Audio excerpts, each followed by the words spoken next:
দ্বাদশ ও দ্বাদশ শ্রেণীর সুপ্রিয় শিক্ষার্থী, আজকে তোমাদের ইংলিশ টেক্সট বুক থেকে সর্বশেষ যে স্টোরি রিডিং ফর প্লেজার অংশ থেকে তোবা টেক সিং এই গল্পটি আমরা বিস্তারিত বাংলা অনুবাদ সহকারে আলোচনা করতে যাচ্ছি। আর এই গল্পটি লিখেছেন সাদাত হাসান মান্ত। সুপ্রিয় শিক্ষার্থী, এই গল্পটি একটি বাস্তবতার পরিপ্রেক্ষিতে লেখা হয়েছিল। যখন ভারত এবং পাকিস্তান বিভক্ত হয়েছিল, এই বিভক্তিকালে পাগলদের বিনিময় চুক্তি হয়েছিল এবং পাগলদের মধ্যে কীরকম অনুভূতি হয়েছিল যখন তাদের এই দেশটি বিভক্ত হয়েছিল, একটি ভারত হয়েছিল এবং একটি পাকিস্তান হয়েছিল। তো এই পাগলদের মধ্যে যেরকম ফিলিংস বা অনুভূতি হয়েছিল, তাদের সেই সমস্ত অনুভূতি নিয়ে আজকের এই গল্পটি। তাহলে আমরা শুরু করছি। A couple of years after the partition of the country, it occurred to the respective governments of India and Pakistan that inmates of lunatic asylums, like prisoners, should also be exchanged. দেশের বিভাজনে কয়েক বছর পরে ভারত ও পাকিস্তানের সরকারগুলোর মনে হলো যে মানসিক হাসপাতালের বন্দীদেরও যেমন বন্দীদের বিনিময় করা উচিত। মুসলিম lunatics in India should be transferred to Pakistan, and Hindu and Sikh lunatics in Pakistan asylum should be sent to India. ভারতের মুসলিম মানসিক রোগীদের পাকিস্তানে স্থানান্তরিত করা উচিত এবং পাকিস্তানের হাসপাতালগুলোর হিন্দু ও শিখ মানসিক রোগীদের ভারতে পাঠানো উচিত। Whether this was a reasonable or an unreasonable idea is difficult to say. এটি একটি যুক্তিসঙ্গত বা অযৌক্তিক ধারণা ছিল তা বলা কঠিন। One thing, however, is clear. তবে একটা বিষয় স্পষ্ট, it took many conferences of important officials from the two sides to come to the decision. দুই পক্ষের গুরুত্বপূর্ণ কর্মকর্তাদের অনেক সম্মেলন অনুষ্ঠিত হয়েছিল এই সিদ্ধান্তে আসার জন্য। Final details like the date of actual exchange were carefully worked out. চূড়ান্ত বিস্তারিত যেমন প্রকৃত বিনিময়ের তারিখ সাবধানে কাজ করা হয়েছিল। মুসলিম lunatics whose families were still residing in India were to be left undisturbed. The rest moved to the border for the exchange. The situation in Pakistan was slightly different, since almost the entire population of Hindus and Sikhs had already migrated to India. The question of keeping non-Muslim lunatics in Pakistan did not therefore arise. যেসব মুসলিম মানসিক রোগীর পরিবার এখনও ভারতের মধ্যে বসবাস করছিল তাদের অক্ষত রাখা হবে, বাকি সবাই সীমান্তে স্থানান্তরিত হবে বিনিময়ের জন্য। পাকিস্তানে পরিস্থিতি কিছুটা ভিন্ন ছিল, কারণ প্রায় পুরো হিন্দু ও শিখ জনসংখ্যা ইতিমধ্যে ভারতের দিকে চলে গিয়েছিল, তাই পাকিস্তানে অমুসলিম মানসিক রোগীদের রাখার প্রশ্ন ওঠেনি। সুপ্রিয় শিক্ষার্থী, তোমরা অবশ্যই বুঝতে পারছো। তো এখানে ভারত বলেছিল যে যারা এখন বর্তমানে যে সমস্ত লুনাটিক্স মুসলিম পাগল যারা তারা ভারতে রয়েছে তারা ভারতে থাকবে। আর পাকিস্তানের চিত্রটা কিন্তু ভিন্ন ছিল, কিন্তু পাকিস্তানে অলরেডি যারা লুনাটিক্স তারা কিন্তু অলরেডি ভারতে চলে গেছে, তাই এখানে প্রশ্নই আসছে না যে মানসিক রোগীদের তারা পাকিস্তানে রেখে দিবে। While it is not known what the reaction in India was when the news reached the Lahore lunatic asylum, it immediately became the subject of heated discussion. ভারতে প্রতিক্রিয়া কেমন ছিল তা জানা যায়নি, কিন্তু যখন খবরটি লাহোরের মানসিক হাসপাতালের কাছে পৌঁছেছিল এটি তৎক্ষণাৎ তীব্র আলোচনা শুরু করে। One Muslim lunatic, a regular reader of the fire-eating daily newspaper, Jamindar, when asked what Pakistan was, replied after deep reflection, "The name of a place in India where cutthroat razors are manufactured." এক মুসলিম মানসিক রোগী যিনি নিয়মিতভাবে আগ্রাসী দৈনিক পত্রিকা জমিনদারের পাঠক ছিলেন, যখন তাকে জিজ্ঞাসা করা হয়েছিল পাকিস্তান কি, তখন তিনি গভীর চিন্তাভাবনার পর উত্তর দিয়েছিলেন, ভারতের একটি স্থান যেখানে কাটা রেজার তৈরি হয়। অর্থাৎ তিনি পাকিস্তানকে এইভাবে উপস্থাপন করেছিলেন সেই পাগল। তিনি বলেছিলেন যেখানে রেজর তৈরি করা হয়, রেজর মানে ওই যে দাড়ি গোঁফ কামানোর জন্য যে রেজর, তো এই রেজর যেখানে তৈরি করা হয়, তো পাকিস্তান আসলে সেই জায়গাটাতেই অবস্থিত। This profound observation was received with visible satisfaction. এই গভীর পর্যবেক্ষণটি দৃশ্যমান সন্তোষের সাথে গ্রহণ করা হয়েছিল। A Sikh lunatic asked another Sikh, Sardarji, why are you being sent to India? We don't even know the language they speak in that country. এক শিখ মানসিক রোগী অন্য এক শিখকে জিজ্ঞাসা করেছিল, সর্দারজি, আমরা কেন ভারতে পাঠানো হচ্ছি? আমরা তো সেই দেশে ভাষা জানি না। The man smiled, I know the language of the Hindustans, this devils always start about as if they were the lords of the earth. লোকটি হাসল, আমি হিন্দুস্তানিদের ভাষা জানি। এই শয়তানরা সবসময় এমনভাবে চলাফেরা করে যেন তারা পৃথিবীর প্রভু। তো এই পাগল আসলে যারা ইন্ডিয়ান মানে হিন্দুস্তানি তাদেরকে শয়তান বলল, এবং এখানে সে বলার চেষ্টা করলো যে তারা এমনভাবে চলে যে তারা এই গোটা পৃথিবীর প্রভু বা সৃষ্টিকর্তা।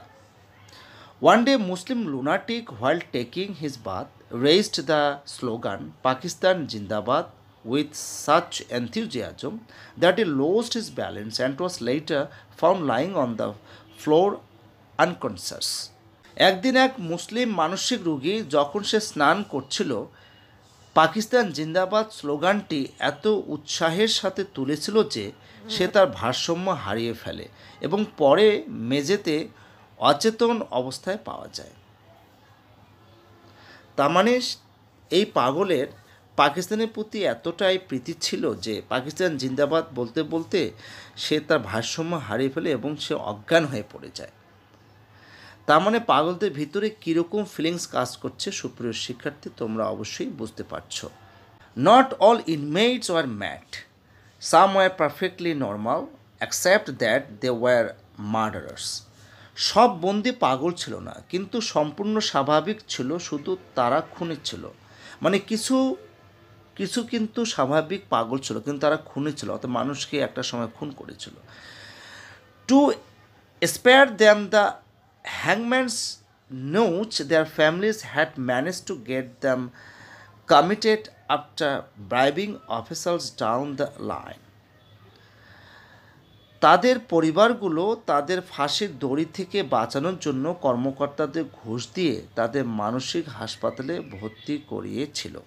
তার মানে সুপ্রিয় শিক্ষার্থী তোমরা অবশ্যই বুঝতে পারছো, তো যে সমস্ত খুনিরা এখানে রয়েছে তাদের পরিবারের লোকজন পাগল সাজিয়ে এই কারাগারে অর্থাৎ পাগলদের কারাগারে পাঠিয়েছে যাতে তারা তাদের যে ফাঁসি হবে এই ফাঁসির হাত থেকে বাঁচানোর জন্য। দে probably had a vague idea why India was being divided and what Pakistan was, but as for the present situation they were equally clueless. তারা সম্ভবত বিভাজনের কারণ সম্পর্কে কিছুটা ধারণা ছিল এবং পাকিস্তান কি তা জানত, কিন্তু বর্তমান পরিস্থিতি সম্পর্কে তারা সমানভাবে অজ্ঞ ছিল। Newspapers were no help either and the asylum guards were ignorant if not illiterate. পত্রিকাগুলি কোনো সাহায্য করছিল না এবং হাসপাতালের প্রহরীরা অজ্ঞ এমনকি অশিক্ষিত। Nor was there anything to be learned by eavesdropping on their conversation, তাদের কথোপকথনে কান পেতে শিখে নেওয়ার কিছু ছিল না। Some said there was this man by the name Muhammad Ali Jinnah or the Quaid-e-Azam who had set up a separate country for Muslims called Pakistan. কেউ কেউ বলেছিল যে একজন ব্যক্তি ছিলেন যার নাম মুহাম্মদ আলী জিন্নাহ বা কায়েদে আজম, যিনি মুসলিমদের জন্য একটি পৃথক দেশ পাকিস্তান প্রতিষ্ঠা করেছিলেন। As to where Pakistan was located the inmates knew nothing. Pakistan কোথায় অবস্থিত সে সম্পর্কে বন্দীরা কিছুই জানত না। That was why both the mad and the partially mad were unable to decide whether they were now in India or in Pakistan. এ কারণে পাগল এবং আংশিক পাগল উভয়েই সিদ্ধান্ত নিতে পারছিল না যে তারা এখন ভারতে আছে নাকি পাকিস্তানে। If they were in India where on earth was Pakistan, যদি তারা ভারতে থাকে তাহলে পাকিস্তান কোথায়? And if they were in Pakistan then how come they until only the other day it was India. এবং যদি তারা পাকিস্তানে থাকে তাহলে কিভাবে মাত্র কয়েকদিন আগে তা ভারত ছিল? এগুলো কিন্তু পাগলদের মধ্যে প্রশ্নের সঞ্চার করছে তাদের ভিতরে, যেহেতু তাদের প্রিয় মাতৃভূমি দুই ভাগে ভাগ হয়ে যাচ্ছে ভারত এবং পাকিস্তান নামে, একটি হচ্ছে হিন্দুদের জন্য, একটি হচ্ছে মুসলিমদের জন্য। One inmate had got so badly caught up in this India, Pakistan, India rigmarole that one day, while sweeping the floor, he dropped everything, climbed the nearest tree, and installed himself on a branch, from which vantage point he spoke for 2 hours on the delicate problem of India and Pakistan. এক বন্দি এতটাই ভারত পাকিস্তান ভারত এই গোলক ধাঁধায় আটকে গিয়েছিল যে একদিন মেঝে ঝাড়তে সে সব কিছু ফেলে দিয়ে নিকটবর্তী একটা গাছে উঠে পড়ে এবং একটি শাখা থেকে 2 ঘন্টা ধরে ভারত ও পাকিস্তানের সূক্ষ্ম সমস্যার উপর কথা বলতে থাকে। তার মানে গাছের উপরে উঠে তারা যেহেতু তারা পাগল ছিল, মানসিকভাবে ভারসাম্যহীন ছিল, তাই তারা এতটা আবেগে আপ্লুত হয়ে গিয়েছিল তাদের দেশ বিভক্ত হওয়ার ফলে। তারা ভারত পাকিস্তানের সূক্ষ্ম সমস্যার উপরে কথা বলার জন্য একটা গাছের শাখায় উঠে তারা 2 ঘন্টা ধরে কথা বলেছিল। The guards asked him to get down. Instead he went a branch higher and when threatened with punishment declared, I wish to live neither in India nor in Pakistan. I wish to live in this tree. পাগলের কিন্তু চমৎকার এখানে একটা অনুভূতি আমরা দেখতে পাচ্ছি, কারণ এখানে পাগলরা যে আঘাত পেয়েছে তাদের প্রিয় মাতৃভূমি বিভাজনের ফলে, তো এখানে যারা গার্ড অর্থাৎ প্রহরীরা রয়েছে যখন তাকে নামতে বলল, সে বরং একটি শাখা উপরে উঠে যায়, তোমার আরও উপরে উঠতে থাকে। যখন গার্ডম্যান বলছে তুমি নিচে নামো, তখন পাগল কিন্তু আরও উপরে উঠতে শুরু করেছিল। শাস্তির হুমকি দেওয়া হলে ঘোষণা করে, আমি ভারতেও থাকতে চাই না, পাকিস্তানেও থাকতে চাই না, আমি এই গাছে থাকতে চাই। কি চমৎকার একটা ফিলিংস! মানে এই পাগল আসলে চাচ্ছিল না যে তাদের এই প্রিয় মাতৃভূমি 2 ভাগে ভাগ হয়ে যাক, তাই সে বলছে যে আমি ভারতেও থাকতে চাই না, পাকিস্তানেও থাকতে চাই না, আমি এই গাছেই থাকতে চাই। When he was finally persuaded to calm down, he began embracing his Sikh and Hindu friends, tears running down his cheeks, fully convinced that they were about to leave him and go to India. অবশেষে যখন তাকে নামতে রাজি করানো হয়, তখন সে তার শিখ এবং হিন্দু বন্ধুদের আলিঙ্গন করতে শুরু করে। তার চোখের জল গড়িয়ে পড়ে, সম্পূর্ণ বিশ্বাসে যে তারা তাকে ছেড়ে ভারত চলে যাচ্ছে, এটা তাদের বিশ্বাস ছিল। যেটা বলা হচ্ছে যে পাগলটি গাছে উঠেছিল সে কিন্তু মুসলিম ছিল, তাই সে শিখ এবং হিন্দু বন্ধুদের আলিঙ্গন করছিল বা তাদের সাথে কথা বলছিল এবং সে কিন্তু অশ্রুজল ফেলছিল, কারণ তার কাছে বিশ্বাস হচ্ছিল যে তার বন্ধুরা এই পাকিস্তান ছেড়ে ভারতে চলে যাবে। A Muslim radio engineer who had an MSc degree and never mixed with anyone, given as he was to taking long walks by himself all day, was so affected by the current debate that one day he took off all his clothes, gave the bundle to one of the attendants, and ran into the garden stark naked. একজন মুসলিম radio engineer যার masters degree ছিল এবং কখনোই কারোর সাথে মিশত না, সারাদিন একা দীর্ঘ হাঁটতে অভ্যস্ত ছিল, বর্তমান বিতর্ক দ্বারা এতটাই প্রভাবিত হয়েছিল যে একদিন সে তার সমস্ত কাপড় খুলে ফেলে একটি কর্মচারীর কাছে সেই প্যাকেটটি দিয়ে নগ্ন হয়ে বাগানে দৌড়ে যায়। তাহলে একজন মুসলিম রেডিও ইঞ্জিনিয়ার সে সবসময় কিন্তু নীরব থাকতো, কথা বলতো না এবং সে একা একাই হাঁটতো। সেও কিন্তু যখন শুনেছে যে তার প্রিয় মাতৃভূমি দুই ভাগে ভাগ হয়ে যাচ্ছে, সেও কিন্তু তার চিন্তা শক্তির পরিবর্তন ঘটিয়েছিল এবং সে তার জিদে বা রাগে যেভাবে হোক আবেগের বশবর্তী হয়ে তার সমস্ত কাপড় খুলে ফেলেছিল এবং সে এটা একটা প্যাকেটে রেখেছিল আর একটা কর্মচারীর কাছে দিয়ে সে বাগানে দৌড়ে যায় ন্যাকেড অবস্থায়। এ মুসলিম lunatic from Chaniot, who used to be one of the most devoted workers of the All India Muslim League and obsessed with bathing himself 15 or 16 times a day, had suddenly stopped doing that and announced his name was Muhammad Ali, that he was Quaid-e-Azam Muhammad Ali Jinnah. This had led a Sikh inmate to declare himself Master Tara Singh, the leader of the Sikhs. চেনিয়টের একজন মুসলিম পাগল, যিনি একসময় all India Muslim লীগের সবচেয়ে নিবেদিত কর্মী ছিলেন এবং দিনে 15 বা 16 বার গোসল করার জন্য পাগল ছিলেন, হঠাৎ করে তা বন্ধ করে দিয়ে ঘোষণা করেন যে তার নাম মোহাম্মদ আলী, তিনি কায়েদে আজম মোহাম্মদ আলী জিন্নাহ। এর ফলে একজন শিখ বন্দী নিজেকে মাস্টার তারা সিং, শিখদের নেতা হিসেবে ঘোষণা করে। এটা পাগলদের ভিতরে এরকম একটা অদ্ভুত অনুভূতি হচ্ছিল। Apprehending serious communal trouble, the authorities declared them dangerous and shut them in separate cells. তাহলে এই যে শিখ পাগলদের ভিতরে যেহেতু এরকম সমস্যা হচ্ছিল যে তারা তাদের নেতা নির্বাচন করছিল, তো এরকম একটা সিরিয়াস অবস্থা বুঝতে পেরে কর্তৃপক্ষ তাদেরকে বিপজ্জনক ঘোষণা করে এবং তাদের সবাইকে আলাদা আলাদা সেলে রেখে দেয়। There was a young Hindu lawyer from Lahore who had gone off his head after an unhappy love affair.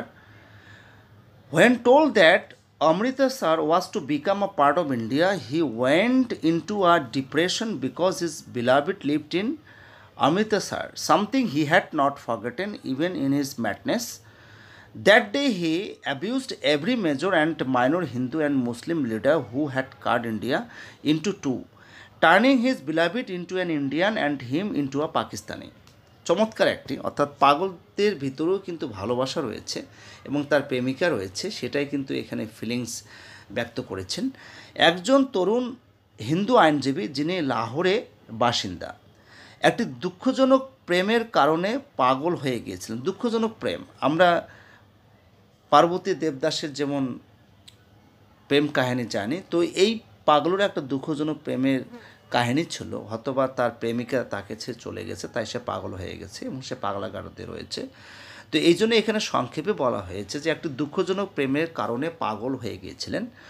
যখন তাকে বলা হলো যে অমৃতসর ভারত অংশ হতে যাচ্ছে, তখন তিনি বিষণ্ণ হয়ে পড়লেন, কারণ তার প্রিয়তমা অমৃতসরে থাকতেন, যা তিনি তার পাগলামিতেও ভুলে যাননি। সেই দিন তিনি ভারতকে দুই ভাগে ভাগ করা প্রতিটি প্রধান এবং গৌণ হিন্দু এবং মুসলিম নেতাকে গালিগালাজ করলেন তার প্রিয়তমাকে ভারতীয় এবং নিজেকে পাকিস্তানি বানানোর জন্য। চমৎকার একটি ফিলিংস। আসলে পাগলও বুঝতে পেরেছিল যে তাদের এই প্রিয় মাতৃভূমি যে দুই ভাগে ভাগ হয়ে যাচ্ছে এটা ঠিক হচ্ছে না, কিন্তু যে সমস্ত নেতারা হিন্দু নেতা এবং মুসলিম নেতা সেই সময় শুধু জাতিতত্ত্বের ভিত্তিতে এই দেশ বিভাজন করেছিল, সেটা যে ভুল ছিল এটা সেই সময় নেতারা বুঝতে না পারলেও পাগলরা কিন্তু ঠিকই বুঝতে পেরেছিল। When news of the exchange reached the asylum, his friends offered him congratulations because he was now to be sent to India, the country of his beloved. However, he declared that he had no intention of leaving Lahore because his practice would not flourish in Amritsar. যখন বিনিময়ের খবর আশ্রমে পৌঁছালো, তার বন্ধুরা তাকে অভিনন্দন জানালেন, কারণ তিনি এখন ভারত, তার প্রিয়তমার দেশ, যেতে যাচ্ছেন।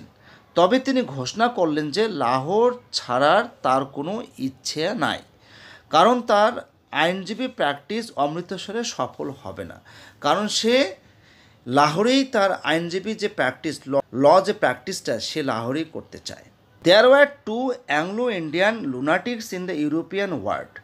When told that the British had decided to go home after granting independence to India, they went into a state of deep shock and were seen conferring with each other in whispers the entire afternoon.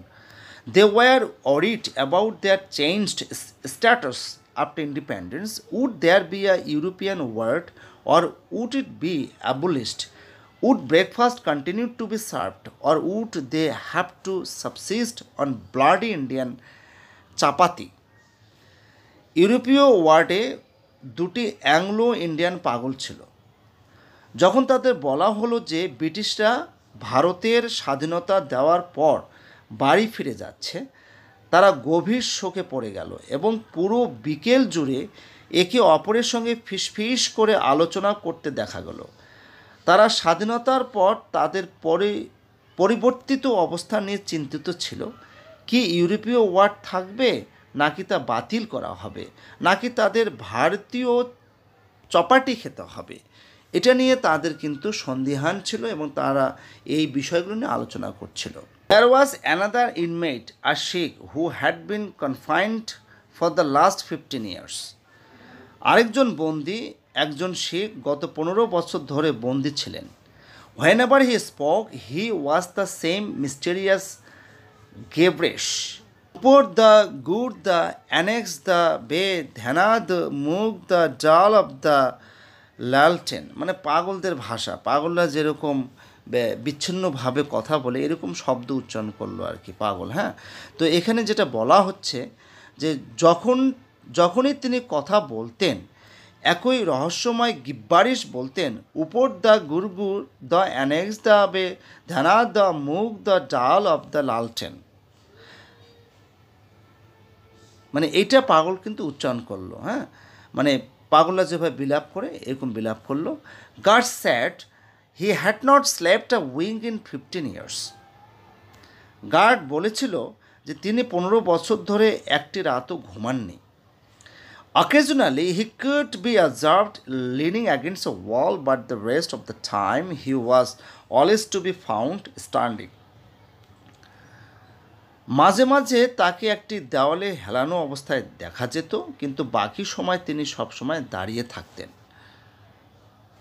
Because of this, his legs were permanently swollen, something that did not appear to bother him. সোলেন মানে ফুলে যাওয়া। হ্যাঁ, তো এ বলছে যে এর ফলে তার পা স্থায়ীভাবে ফুলে গিয়েছিল যেহেতু দাঁড়িয়ে থাকতেন, যা তাকে মনে হয়েছিল যে তাকে বিরক্ত করে না। Recently, he had started to listen carefully to discussions about the forthcoming exchange of Indian and Pakistan lunatics. When asked his opinion, he observed solemnly, "Upor the gurgur, the annex, the bay, dharana, the mang, the dal of the government of Pakistan." মানে আবার সে পাগলের পোলা, মানে সে উত্তরে এভাবেই কিন্তু comment করেছিল। তো সম্প্রতি তিনি ভারত ও পাকিস্তানের পাগলদের বিনিময় নিয়ে আলোচনা করতে শুরু করেছেন। যখন তার মতামত জানতে চাওয়া হয় তিনি গম্ভীরভাবে মন্তব্য করেন, ও একইভাবে ওই ইংলিশ উচ্চারণটাই এখানে বাংলা উচ্চারণে লেখা হয়েছে। Of late, however, the government of Pakistan had been replaced by the government of Toba Tek Singh, a small town in the Punjab, which was his name. He had also begun inquiring where Toba Tek Singh was to go. However, nobody was quite sure whether it was in India or in Pakistan. যাই হোক, সম্প্রতি পাকিস্তান সরকারের পরিবর্তে তোবা take সিংহের সরকার প্রতিষ্ঠিত হয়েছে, যা পাঞ্জাবের একটি ছোট শহর এবং তার বাড়ি। তিনি তোবা টেক সিংহ কোথায় যাবে তা জানতে শুরু করেছিলেন, তবে কেউই নিশ্চিত ছিল না যে এটি ভারতে আছে নাকি পাকিস্তানে। Those who had tried to solve this mystery had become utterly confused when told that Sialkot, which used to be in India, was now in Pakistan. It was anybody's guess what was going to happen to Lahore, which was currently in Pakistan but could slide into India any moment. It was also possible that the India, subcontinent of India, might become Pakistan, and who could say if both India and Pakistan might not entirely vanish from the map of the world one day. যারা এই রহস্য সমাধানের চেষ্টা করেছিল তারা সম্পূর্ণ বিভ্রান্ত হয়ে পড়েছিল যখন বলা হয়েছিল যে শিয়ালকোট, যা আগে ভারত ছিল, এখন পাকিস্তানে। লাহোরের কি হবে, যা বর্তমানে পাকিস্তানে আছে কিন্তু যে কোনো সময় ভারতেও চলে যেতে পারে, তা নিয়ে কারো কিছু বলা সম্ভব ছিল না। এটি সম্ভব ছিল যে পুরো উপমহাদেশে ভারত পাকিস্তান হয়ে যাবে, এবং কে বলতে পারে যে ভারত এবং পাকিস্তান একদিন পুরোপুরি পৃথিবী মানচিত্র থেকে অদৃশ্য হয়ে যাবে। এটা হচ্ছে সব পাগলদের অনুভূতি, যে যখন তাদের দেশ বিভক্ত হয়ে যাচ্ছে তখন তারা এভাবে ভাবছিল। The old man's hair was almost gone, and what little was left had become a part of the beard, giving him a strange, even frightening appearance.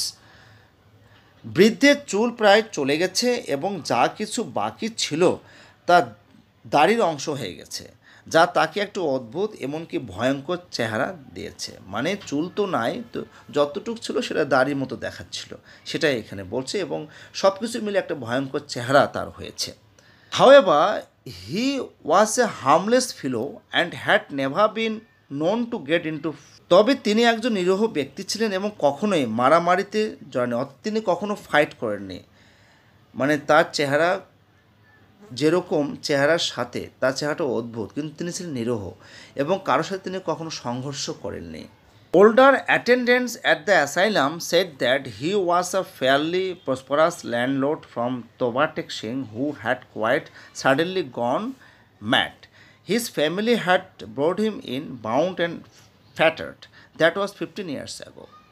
আশ্রমের পুরনো কর্মচারীরা বলেছিলেন যে তিনি তোবা টেক সিংহের একজন যথেষ্ট সমৃদ্ধ জমিদার ছিলেন, যিনি হঠাৎ পাগল হয়ে গিয়েছিলেন। তার পরিবার তাকে বেঁধে এবং শিকলবন্দি করে এখানে নিয়ে এসেছিল, এটি 15 বছর আগে। মানে এখানে পাগলের একটা ইতিহাস, এক পাগলের কথা বলা হচ্ছে যে তোবা টেক সিং, তো তাকে এখানে 15 বছর আগে নেওয়া হয়েছিল।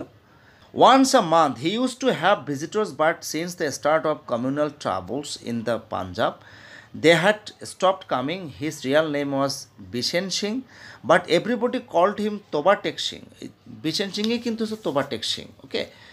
He lived in a kind of limbo, having no idea what day of the week it was, or month, or how many years had passed since his confinement. However, he had developed a sixth sense about the day of the visit, when he used to bathe himself, shave his body well and comb his hair and put on clean clothes. He never said a word during these meetings except occasional outbursts of upur the gurgur, the annex, the be, dhana, the mang, the tal of the let line. মানে পাগলের যেটা প্রলাপ। তো এখন এখানে বলা হচ্ছে যে প্রতি মাসে তার কাছে দর্শনার্থী আসতো, কিন্তু পাঞ্জাবের সাম্প্রদায়িক সমস্যার শুরু থেকে তারা আসা বন্ধ করে দিয়েছে। তার আসল নাম হচ্ছে বিশন সিংহ, কিন্তু সবাই তাকে তোবা টেক সিংহ বলে ডাকত। তিনি এক ধরনের লিম্বোতে বাস করতেন, মানে এক ধরনের ট্রমাতে থাকতেন। এটি জানতেন না যে সপ্তাহের কোন দিন অথবা কোন কোন দিন, মাস কবে, বন্দীদের তার বন্দিত্বের পর কত বছর পেরিয়ে গেছে এগুলো সে বলতে পারে না। তবে তিনি দর্শনের দিন সম্পর্কে একটি ষষ্ঠ ইন্দ্র তার তৈরি করেছিলেন। মানে যেদিন থেকে ভারত পাকিস্তান বিভক্ত হবে এরকম শুনছিলেন, তখন সেদিন থেকে তার ষষ্ঠ ইন্দ্রিয় জাগ্রত হয়েছে। সময় তিনি যেটা করতেন, সাবান দিতেন, কারণ পাগলরা কিন্তু এত যত্ন নিত না। তেল লাগাতেন, চুল আঁচড়াতেন এবং পরিষ্কার কাপড় পরতেন। তিনি এই কাজগুলোর সময় কখনো একটা শব্দও বলতেন না। মাঝে মাঝে উপর দ্য গুড়গুড় দ্য অ্যানেক্স দ্য বা ধ্যানাদেশ মুং দ্য ডাল অফ দ্য ল্যান্টেন বলে চিৎকার করতেন। মানে পাগলরা তো একটা নির্দিষ্ট শব্দ বা বাক্য বলে চিৎকার করতেন, তখন তিনি বলতেন। তার মানে তার ষষ্ঠ ইন্দ্রিয় জাগ্রত হয়েছে, তার দেশ বিভক্ত হয়ে যাচ্ছে, তার ভিতরেও কিন্তু ফিলিংস এসেছে, এবং তার ষষ্ঠ ইন্দ্রিয় অর্থাৎ তার সমস্ত ইন্দ্রিয় কিন্তু একদমই বন্ধ ছিল, অর্থাৎ সে বুঝতে পারতো না কোন দিন কোন মাস কিভাবে যাচ্ছে। তবে এই মানুষটিও, এই পাগলটিও তার গায়ে সাবান দিত, স্নান করতো খুব ভালো করে। When he was first confined, he had left an infant daughter behind, now a pretty young girl of 15. She would come occasionally and sit in front of him with tears rolling down her cheeks. In the strange world that he inhabited, hers was just another face. যখন তাকে প্রথমবার বন্দি করা হয় তখন তিনি একটি শিশুকন্যা রেখে গিয়েছিলেন। এখন একটি সুন্দর 15 বছরের যুবতী হয়েছে তার কন্যাটি। তিনি মাঝে মাঝে আসতেন এবং তার সামনে বসে কাঁদতেন। যে অদ্ভুত জগতে তিনি বাস করতেন সেখানে তার মুখটি ছিল আরেকটি মুখ। মানে তার মেয়ে কথা ঠিকই কিন্তু সে মনে করতে পেরেছে, যদিও সে পাগল ছিল। Since the start of this India-Pakistan Kebudo, he had got into the habit of asking fellow inmates where exactly Tawatek Singh was, without receiving a satisfactory answer, because nobody knew. Bharat পাকিস্তানের এই গোলমালের শুরু থেকে তিনি সহবন্দীদের কাছে জানতে চাইতেন তোবাটেক সিংহ কোথায়, কিন্তু সন্তোষজনক উত্তর পেতেন না, কারণ কেউ জানত না। This had also suddenly stopped. He was increasingly restless, but more than that curious. The sixth sense, which used to alert him to the day of the visit, had also atrophied. দর্শনগুলো হঠাৎ বন্ধ হয়ে গিয়েছিল, মানে এই যে পরিদর্শন করাটা হঠাৎ বন্ধ হয়ে গিয়েছিল। তিনি ক্রমশ অস্থির হয়ে পড়েছিলেন, কিন্তু তার চেয়ে বেশি তিনি কৌতূহলী ছিলেন। দর্শনের দিন সম্পর্কে তাকে সতর্ক করার জন্য যে ষষ্ঠ ইন্দ্রিয় ছিল সেটিও দুর্বল হয়ে পড়েছিল। মানে তার যে ষষ্ঠ ইন্দ্রিয় জাগ্রত হয়েছে সেটা আস্তে আস্তে দুর্বল হয়ে পড়ছে। সুপ্রিয় শিক্ষার্থী, যেহেতু গল্পটি অনেক বড়, আজকে আমরা এই গল্পটির প্রথম পার্টটি পড়লাম। আশা করি এর দ্বিতীয় পার্টটি 2-1 দিন পরেই আমি দিয়ে দেব, তখন তোমরা দেখে নেবে। আজকে এই পর্যন্তই, সবাই ভালো থাকবে।